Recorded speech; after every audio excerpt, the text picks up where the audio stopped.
السلام علیکم دوستو، کیا آپ بھی اپنی بورنگ جاب سے تنگ آ چکے ہیں؟ کیا آپ بھی اپنے خود کے باس بننا چاہتے ہیں؟ کیا آپ بھی گھر بیٹھے بیٹھے لاکھوں روپیہ کمانا چاہتے ہیں؟ اور کیا آپ بھی راتوں رات کروڑ پتی بننا چاہتے ہیں؟ کوئی کالج ڈگری کی ضرورت نہیں، کوئی اسکل کی ضرورت نہیں، آپ بھی حاصل کر سکتے ہیں فائنینشیل فریڈم۔ بس کچھ پیسے انویسٹ کرنے کی ضرورت ہے، اور پھر یہ سمجھ لیجئے کہ قریب 25 دن میں پیسے ڈبل۔ تو آئیے جوائن کریے ہماری آئی ٹی وی کمپنی اور اپنے خوابوں کو پورا کریے۔ آج کل ہر طرف I T V, S M اور اس جیسی اور ارننگ ایپس کا بہت ذکر ہو رہا ہے۔ ہر جگہ لوگ کہتے ہیں کہ بس موبائل پر ایپ انسٹال کرو، ڈیلی تھوڑا ٹائم دو اور گھر بیٹھے پیسے کماؤ۔ لیکن اصل سوال یہ ہے کہ کیا یہ ایپس واقعی ارننگ کا ذریعہ ہے یا پھر ایک نیا دھوکہ، ایک نئی اسکیم جو ہماری محنت کی کمائی اور ہماری رشتہ داریوں کو توڑ سکتی ہے؟ سب سے پہلے سمجھنا ضروری ہے کہ یہ ارننگ ایپس چلتی کیسے ہیں۔ یہ آپ کو لالچ دیتی ہیں کہ بس لاگ ان کر کے ڈیلی ریوارڈ ملے گا۔ ریفرل سسٹم ہوتا ہے، یعنی اگر آپ اپنے دوست یا رشتہ دار کو بلاؤ تو آپ کو ایکسٹرا پیسہ ملے گا۔ ایڈس بھی چلتی ہیں جہاں سے ان کو چھوٹا موٹا ریونیو ملتا ہے، لیکن اصل انکم ماڈل ان کا یہ نہیں ہے۔ یہ ایپس اصل میں پونزی اور پیرامڈ اسکیم کا ایک ماڈرن ورژن ہے۔ سمجھاتا ہوں۔ جو نئے یوزرز پیسے انویسٹ کرتے ہیں اسی سے پرانے یوزرز کو تھوڑا پیسہ واپس ملتا ہے۔ جب نئے یوزرز آنا بند ہو جاتے ہیں تو سسٹم کولیپس کر جاتا ہے، مطلب آپ کا پیسہ گیا۔ اب سمجھتے ہیں پونزی اور پیرامڈ اسکیم کا آخر کانسیپٹ ہے کیا۔ پونزی اسکیم سب سے پہلے 1920 میں چارلس پونزی نے چلائی تھی۔ اس کا طریقہ یہ ہوتا ہے کہ لوگوں کو کہا جاتا ہے کہ پیسہ انویسٹ کرو اور جلدی ریٹرن ملے گا، لیکن وہ ریٹرن اصل میں آپ کے پیسے سے نہیں آتا، وہ دوسرے نئے انویسٹرز کے پیسے سے آتا ہے۔ جب نئے لوگ ملنا بند ہو جاتے ہیں تو اسکیم بند ہو جاتی ہے اور لوگوں کا پیسہ ڈوب جاتا ہے۔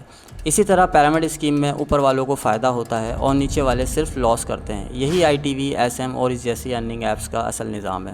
بات کرتے ہیں Pakistan government warnings and official stance کیا ہے ان ایپس کے بارے میں۔ ہماری Pakistan telecommunication authority P T A اور State Bank of Pakistan S B P نے بار بار وارننگ ایشو کی ہے۔ ایسی ارننگ اور لون ایپ سے بچو، یہ انلیگل اور انلسٹڈ پلیٹ فارمز ہے۔ ایگزامپل کے طور پہ ایس بی پی نے اپنی آفیشیل ویب سائٹ پر کلیئر لکھا ہے کہ کوئی بھی ایپ جو بینکنگ لائسنس کے بغیر لون یا ارننگ کا وعدہ کرے وہ فراڈ ہے۔ F I A cyber crime wing نے بھی کہا ہے کہ ایسی اسکیم سے عوام دور رہے۔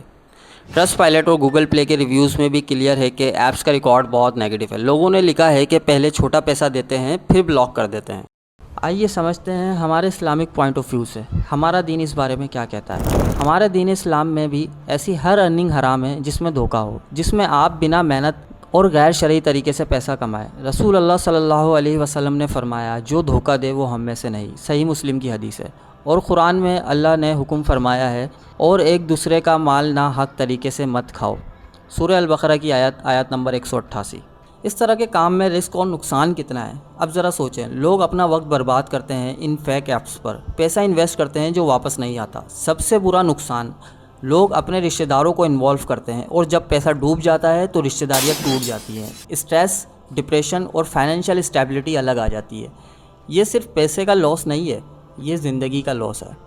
اب یہاں پہ سوال پیدا ہوتا ہے کہ آخر کرے تو کرے کیا؟ سولوشن سمپل ہے، آپ اسکل سیکھیں، free lancing, video editing, graphic designing, coding وغیرہ۔ اگر تو آپ گھر سے بیٹھ کر کام کرنا چاہتے ہیں تو اس طرح کی اسکلز آپ سیکھ کر آسانی سے on line work from home کر سکتے ہیں۔ حلال اور محنت والی ارننگ کریں، اسمال بزنس اور آن لائن جابز کریں جو رجسٹرڈ اور لیگل ہو۔ یاد رکھیں محنت والی ارننگ چھوٹی ہو سکتی ہے لیکن وہ برکت والی ہوتی ہے۔ آخر میں دوستوں، میں آپ سب کو ایک بات کہنا چاہتا ہوں، آئی ٹی وی اور ایس ایم اور اس جیسی ارننگ ایپس یہ ایک ڈیجیٹل وائرس بن چکی ہیں۔ یہ ہماری سوسائٹی، ہماری فیملیز اور ہماری اکنامی کو ختم کر رہی ہیں۔ میں آپ سب کو ایک مسلم اور ایک بھائی کے طور پر وارن کرتا ہوں، ان دھوکوں سے دور رہیں، حلال محنت کریے، اسکلز پر ٹائم لگائیے اور اپنے رشتہ داروں کو ان اسکلز میں پھنسانے سے بچائیے۔ اللہ ہم سب کو حلال روزگار نصیب کرے اور ہر حرام اور دھوکے بازی سے بچائے، آمین۔